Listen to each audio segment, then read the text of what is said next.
Hello guys, welcome back to the channel. तो आज हम बात करने जा रहे हैं प्लानिंग के बारे में।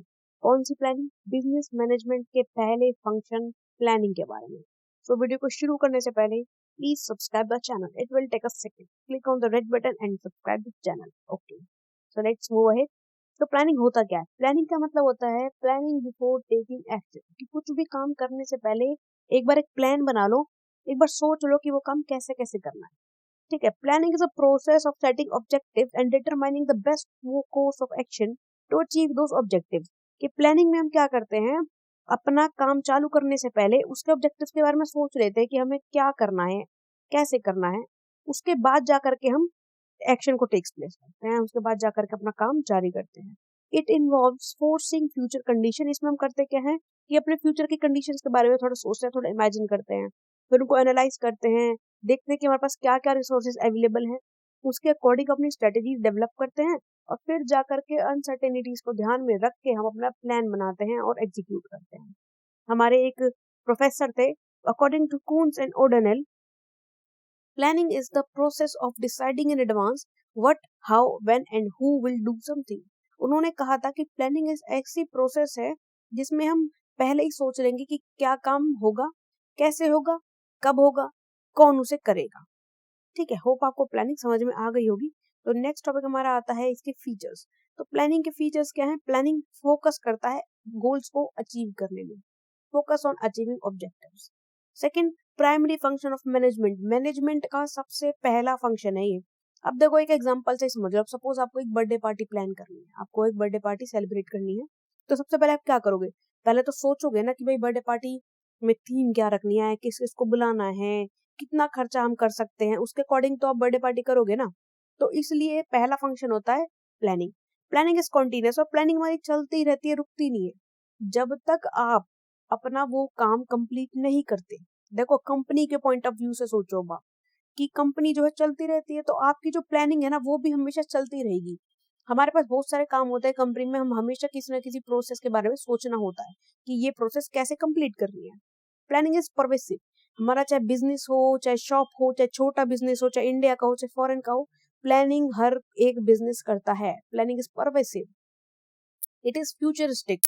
प्लानिंग में हम सिर्फ और सिर्फ फ्यूचर के बारे में सोचते हैं, फ्यूचर को सोच करके ही अपना काम प्लान करते हैं। It is a mental exercise, और क्योंकि हम कोई काम कर नहीं रहे, एक्चुअली में सोच रहे हैं उसके बारे में, तो ये एक मेंटल एक्सरसाइज है।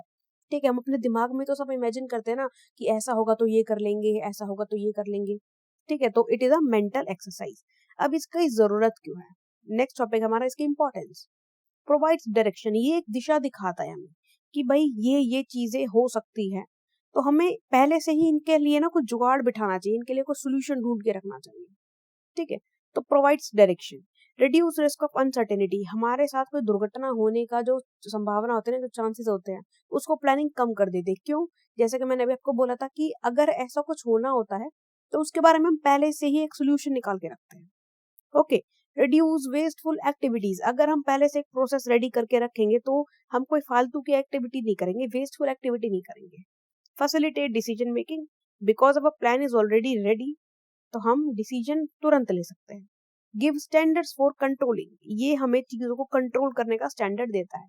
जब हमने पहले से ही डिसाइड कर रखा है कि इस साल हमारा टारगेट है प्लान में कि 10 करोड़ की सेल करनी है, तो हम क्या करेंगे? अपने प्रोडक्शन को, मार्केटिंग को, सेल को उसी हिसाब से कंट्रोल करेंगे ना। क्यों? क्योंकि हमारे पास स्टैंडर्ड रेडी है कि 10 करोड़ तक पहुंचाना टारगेट। फिर आता है last point, promotes innovative ideas. ये नए नए आइडियाज को प्रमोट करता है। देखो, जब हम प्लानिंग कर रहे होते हैं ना, तो बहुत सारे लोग अलग अलग तरीके की जो है एडवाइस देते हैं, तो इसलिए हमारे पास नए नए आइडियाज आते हैं। नेक्स्ट फिर हमारा पॉइंट आता है प्रोसेस ऑफ प्लानिंग। कि प्लानिंग ऐसे ही तो हो नहीं जाती, मैनेजमेंट में प्लानिंग एक प्रॉपर प्रक्रिया है, स्टेप्स है। तो सबसे पहला स्टेप, सेटिंग ऑब्जेक्टिव। सबसे पहले तो आप ये बताओ कि आपको करना क्या है, ऑब्जेक्टिव क्या है, करना क्या चाहते हो बिजनेस में। ठीक है, फिर उसके बाद उसके अकॉर्डिंग अपनी डेवलप प्रेमिसेस, हम अपनी प्रेमिसेस डेवलप करेंगे। भाई अगर हमें फर्नीचर चाहिए, हमें मशीनरी चाहिए, हमें लेबर चाहिए, जो भी चाहिए वो डेवलप करो। फिर अब अपने बिजनेस के अल्टरनेटिव्स को सोचो कि अगर भाई जो काम हमने सोचा है वो नहीं हुआ तो हम क्या करेंगे। तो हमारे पास ये 5 ऑप्शन है करने के लिए। ठीक है, अब आइडेंटिफाई तो कर लिया अब इवेल्युएट, उन पांचों ऑप्शंस के बारे में सोचेंगे, इसको सिलेक्ट करेंगे तो कैसे कैसे फायदा हो सकता है, दूसरे को सिलेक्ट करेंगे तो कैसे कैसे फायदा हो सकता है, फिर तीसरे को, चौथे को, पांचवें को, ऐसे सोचेंगे।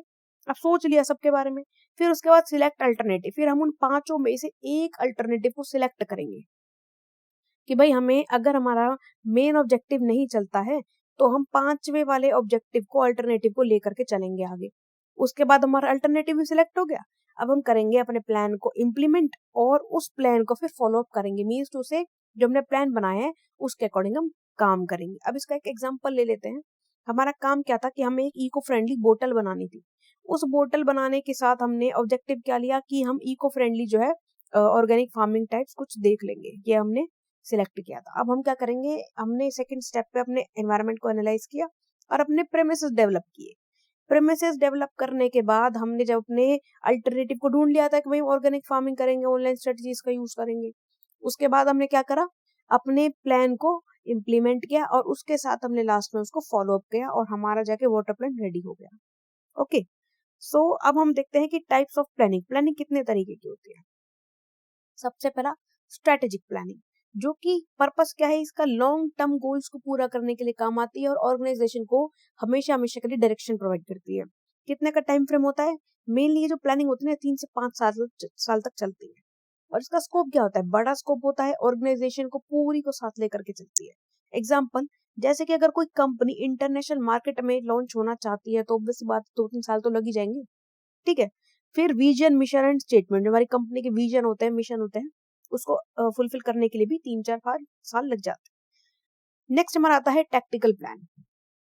इसका पर्पस क्या होता है, translate strategic plans into specific action for departments और यूनिट्स।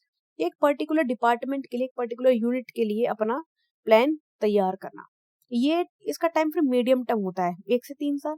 ओके, इसका स्कोप क्या है कि जो हमारा एक पर्टिकुलर एरिया है ना, एक पर्टिकुलर गोल को अचीव कर रहा है। जैसे कि मैंने आपको सेल का बताया था, हम कहते हैं कि हमें 3 साल में अपनी सेल डबल करनी है। ठीक है, अब डबल सेल होगी, सपोज आज हमारा 5 करोड़ का टारगेट है, हमें 10 करोड़ का टारगेट करना है, तो एकदम से तो हो नहीं जाएगा, 1-2 साल का टाइम तो लगता ही है ना डबल करने में। ठीक है, एग्जाम्पल एक और भी यहाँ पर है हमारे पास कि मार्केटिंग डिपार्टमेंट डेवलप करता है कैंपेन कि हमें अपनी ब्रांड अवेयरनेस बढ़ानी है 20% तक 1 साल में। ठीक है, सेकंड एग्जांपल है कि आईटी डिपार्टमेंट जो है अपने सिस्टम को नए बिजनेस प्रोसेस के अकॉर्डिंग डेवलप करना चाह रहा है, तो उसके लिए भी क्या होगा, हमें टाइम लगेगा। फिर आता है ऑर्गेनाइजेशनल प्लान। ऑर्गेनाइजेशनल प्लान का पर्पस होता है कि ये डे टू डे एक्टिविटीज और शॉर्ट टर्म ऑब्जेक्टिव इसके होते हैं, उसके लिए हम प्लान्स बनाते हैं। इसका टाइम फ्रेम क्या होता है, शॉर्ट टर्म टाइम फ्रेम होता है, मेनली मंथली होगा, क्वार्टरली होगा, वीकली भी हो सकता है। इसका स्कोप क्या होता है, इसका ना बहुत स्पेसिफिक सा डिटेल्ड सा स्कोप होता है। जैसे कि सिंगल यूज प्लान, इसका एक टाइप होता है सिंगल यूज प्लान की, जैसे हम कोई इवेंट ऑर्गेनाइज कर रहे हैं तो वो बहुत छोटा है कि हमारा, हमने अब बोला था ना बर्थडे पार्टी प्लान कर रहे हैं, बर्थडे पार्टी से प्लानिंग शुरू हुई थी, बर्थडे खत्म हो गया, प्लानिंग भी खत्म हो गई, तो होता सिंगल यूज प्लान। अब नई बर्थडे पार्टी करेंगे तो प्लान भी नई तरीके से बनेगा। स्टैंडिंग प्लान्स, जो कि हमारे पॉलिसी प्रोसीजर्स के लिए बनते हैं, जो कि लंबे समय तक चलते हैं। ठीक है, ये जो होते हैं लॉन्ग टर्म के लिए होते हैं। फिर नेक्स्ट हमारा आता है इसकी डीमेरिट्स क्या होती है। देखो, हर चीज के ना नुकसान तो होता ही है फायदे के साथ साथ। तो डीमेरिट्स क्या है इसके, लीड्स टू रिजिडिटी। जब हम एक चीज की प्रोसेस रेडी कर लेते हैं ना, तो वो चीज बहुत ज्यादा एक ऐसा लगता है कि हमें तो बंद गए यार, उसी को फॉलो करना पड़ रहा है, हम कुछ नया नहीं कर रहे हैं, रोज रोज वही प्रोसेस, तो रिजिडिटी बन जाती है। ठीक है, इंसान परेशान हो जाता है उसको फॉलो अप लेते लेते। फिर doesn't work in a dynamic environment. Business जो है डायनेमिक एनवायरनमेंट है, इसमें कोई चीज फिक्स नहीं होती। आज कोई से भी पेप्सी बिक रही है, कल को कोई और बिकेगी। ठीक है, आज सर्दी है, कल गर्मी है। सो अगर हम प्लान को चेंज नहीं करेंगे, फ्लेक्सिबल नहीं करेंगे, तो हम सरवाइव नहीं कर पाएंगे। फिर रिड्यूस क्रिएटिविटी। अब हमारे पास एक प्लानिंग ऑलरेडी बनी हुई है, नया कुछ हम कर नहीं रहे हैं, तो जब नया कुछ करेंगे नहीं तो क्रिएटिविटी कैसे आएगी। तो इसलिए ये भी हमारे लिए बहुत बड़ा नुकसान है, क्योंकि क्रिएटिविटी नहीं आती ना तो नए नए आइडियाज नहीं आते, इनोवेशन नहीं आती। इन्वॉल्व ह्यूज कॉस्ट, सब कुछ प्लान करने में बहुत लंबी कॉस्ट लगती है, ह्यूज कॉस्ट लगती है। आपको अपने रिसोर्सेज लगाने पड़ते हैं, एम्प्लॉयज लगाने पड़ते हैं, और एम्प्लॉयज फ्री में तो प्लानिंग करेंगे नहीं। एक खर्चा पानी तो उन्हें भी चाहिए ना, सैलरी तो वो भी लेंगे ना। ऑल्सो प्लानिंग करने में टाइम लगता है, तो ये टाइम कंज्यूमिंग प्रोसेस भी है। और लास्ट और मोस्ट इम्पोर्टेंट और सबसे बुरी डिमेरिट इसकी क्या है कि इतनी माथापच्ची करने के बाद भी डजंट गारंटी सक्सेस। ये सक्सेस ही होगा हमारा प्लान, इसकी कोई गारंटी नहीं है। ये भी हो सकता है कि भाई हमें फेलियर भी मिल सकता है। Okay, so thank you so much guys. इसकी बिजनेस की जो हमारे 5 फंक्शन होती है सबकी एक प्लेलिस्ट है, सो देखते रहिएगा और चैनल को सब्सक्राइब जरूर कर दीजिएगा। Thank you.